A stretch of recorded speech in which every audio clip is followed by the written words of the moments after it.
Ok, salut à tous. Moi, c'est donc Dear Joy. Je fais, on va appeler ça de l'indie pop. Donc, c'est plutôt scène indépendante. C'est un mix entre des racines du rock et de la pop. Donc, avec pas mal de claviers, 80s, un peu tout ce qui peut être dream pop. Voilà, des choses un peu planantes, un peu sweet. C'est un projet que j'ai lancé à Montréal. Il y a 1 an et demi, je suis parti à Montréal quand j'avais assez de morceaux. Voilà, je suis parti tout seul avec ma guitare. Enfin, j'ai acheté une guitare même sur place pour jouer. J'ai fait tout ce qui est un peu open mic. Il y a beaucoup d'open mic là-bas et donc je jouais pratiquement tous les soirs. Et j'ai rencontré une vraie communauté là-bas, des gens super cool. J'ai halluciné. C'était vraiment un trop super bon accueil. Donc j'ai pu faire des répètes. J'avais réservé un studio là-bas de répètes. Donc j'avais ma vie là-bas finalement. J'ai peaufiné les morceaux au fur et à mesure comme ça entre les open mic et les répètes. Voilà, ça me permettait de finir les arrangements des morceaux et de kiffer. Non, j'avoue, j'ai pas. Je me mets bien, quoi. J'essaie de me détendre. Non, j'ai pas de rituel. Peut-être éventuellement m'étirer un peu, faire des étirements histoire d'être un peu plus souple. Là, j'ai pas de rituel. À la rigueur, j'aime bien plutôt être dans une ambiance, tu vois, où je parle avec les gens avant et d'un coup je monte sur scène. Tu vois, plutôt que de me mettre dans une ambiance genre ouais, respire, c'est bon, ça va bien se passer. Moi, je suis plus genre là, on discute, tu vois, puis là d'un coup, ouais, c'est à toi, ok, j'y arrive. Et toi, tout de suite, je monte. Et là, ça me parle plus naturel, voilà, et ça m'évite de stresser éventuellement, quoi. C'est plutôt tout ce qui est un peu le délire paparazzi, tout, tu sais, elle est un peu la presse people, où finalement on te raconte des trucs, des fois ça n'a aucun sens, on parle vraiment de la vie des gens, un peu, tu sais, de ce qu'ils cachent ou ce qu'ils cachent pas, enfin, c'est assez du voyeurisme un petit peu, et puis on est vraiment dans une société comme ça, Instagram c'est aussi beaucoup de ça, alors je dis pas que c'est mal et tout, hein, mais c'est vrai que voilà, on délivre notre vie facilement, et finalement, il n'y a plus trop de mystère et tout. Et donc finalement, je me suis dit, pourquoi pas faire un délire sur un peu le paparazzi. Je me mets en scène comme ça, raconter des choses, des fois qui aussi vraies et tout, mais en même temps des choses un peu délire, déconner. Enfin, apparemment, ça c'est bien reçu. Donc j'aime bien ce côté-là et ça me permet d'avoir un feed assez cohérent avec ce que je propose et en même temps de diffuser un message. Dedans, enfin voilà, il faut regarder est-ce que je mets des titres quand même et finalement j'ai pas besoin de tout expliquer et après il faut avoir envie de lire, voilà, il faut regarder dans les couvertures, la cover, c'est quoi les titres et tout, et finalement je laisse des petits messages qui c'est des indices par rapport à moi, mon travail, mes textes ou mes réflexions sur la vie, sur le monde, voilà, sur qui je suis un peu, donc c'est des petits trucs que je cache comme ça à l'intérieur. Honnêtement, il y a tellement d'artistes. Je pense qu'il y a vraiment beaucoup de musique, beaucoup de styles. Vraiment, moi, je suis assez éclectique. Je passe du métal, à de la techno hardcore. Enfin, en fait, j'écoute beaucoup d'extrêmes finalement. Après, je pense que quand t'as ça, tu peux écouter beaucoup ce qu'il y a au milieu. J'adore la soul, un gros fan de soul. J'aime bien le hip-hop aussi. Beaucoup d'artistes morts. J'écoute beaucoup d'artistes morts, malheureusement. C'est parce qu'il y a aussi beaucoup de choses à aller chercher. Maintenant, il y a beaucoup d'artistes des 80s. J'aimais beaucoup le son.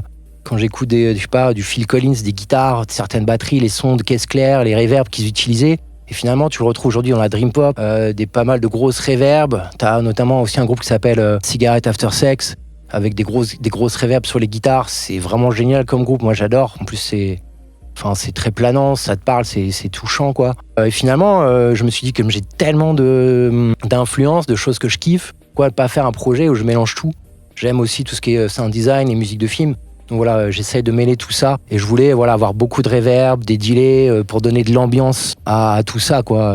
Surtout voilà, je voulais vraiment mettre beaucoup d'ambiance, quoi, avec des effets dans le son et sur une base basse batterie qui vient plutôt du rock alternatif, donc des 90s, on va dire tout ce qui est grunge. Notamment, j'aime bien le travail d'un mec qui s'appelle Steve Albini, qui est décédé déjà il y a un an et demi. C'était le producteur de Nirvana sur In Utero. Il a produit PJ Harvey et tout ça. Enfin voilà, des artistes qui ont marqué leur époque aussi.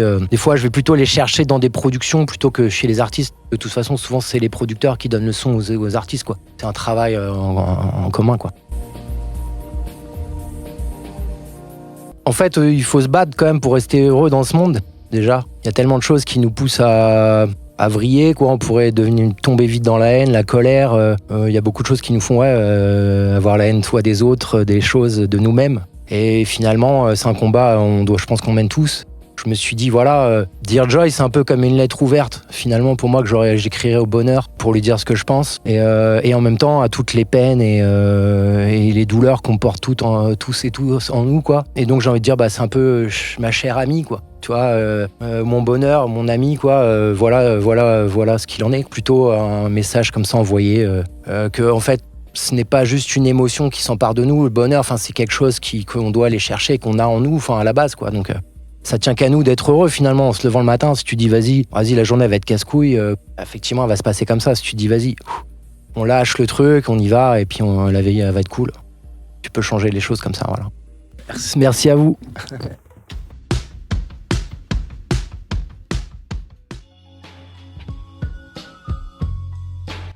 Du coup, je m'appelle Cassili, je suis une jeune artiste de pop française, pop rock française, avec un soupçon de variété.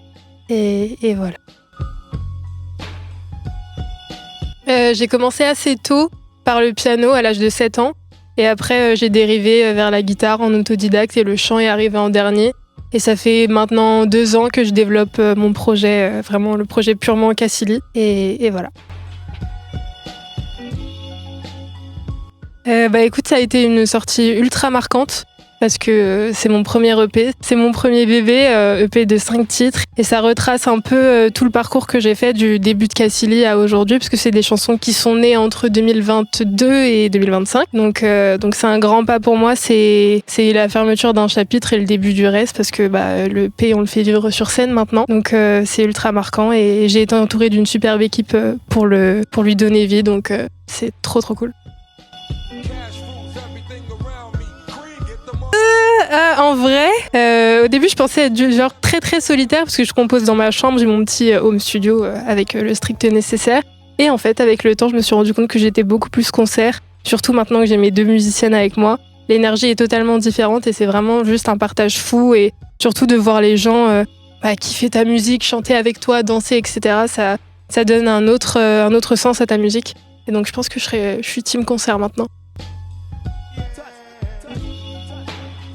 J'aurais kiffé avoir une giga anecdote à raconter, mais en vrai j'ai vraiment juste fait une story en disant que je cherchais des musiciennes parce que je voulais absolument avoir des femmes avec moi sur scène. Ça me tenait à cœur et en fait j'ai eu une chance incroyable parce que c'est les 2 premières personnes qui sont venues à moi dont on m'a parlé et en fait on a fait des premières répétitions ensemble, juste test histoire de vraiment se rencontrer autant musicalement que humainement et ça a matché direct. Donc ça fait depuis décembre maintenant qu'on joue ensemble et c'est trop bien. C'était un moment très bizarre parce que c'était le tout début de l'EP. À ce moment-là, on a commencé doucement à finaliser tout ça et le premier single devait sortir en fait à ce moment-là. Et je me suis pris la claque de ma vie et au final, ça m'a aussi fait me rendre compte que le live, c'était ultra important parce que dans une ère où les réseaux sociaux prennent énormément de place, je sais que j'étais très focus là-dessus. Et en fait, j'ai eu cette claque de « ma belle, ton compte n'existe plus, ça veut dire que tu n'existes plus, ta musique aussi ». Et c'est là où le live, c'est ultra important, la connexion avec les gens, etc. Donc au début, j'ai eu vraiment du mal de repartir à zéro et en fait, je pense que c'est une des meilleures choses qui ait pu m'arriver parce que maintenant, j'ai un compte tout neuf avec vraiment des gens merveilleux et tout le monde est revenu et j'ai eu un soutien incroyable. Donc c'est vrai qu'en tant que jeune artiste, ça fait un bien fou de se sentir soutenu dans ce genre d'épreuve. Donc j'en ressors plus forte. En vrai, je pense que comme beaucoup d'artistes, les grandes salles, l'Olympia, la Cigale, franchement, ouais. Ces salles-là, j'y crois. Pas tout de suite, on se donne rendez-vous, je sais pas, dans 10 ans, 5-10 ans. 5 ans, c'est mieux. Mais ouais, l'Olympia ou la Cigale, un Cassili avec les lettres rouges, ça serait zinzin. Merci à toi.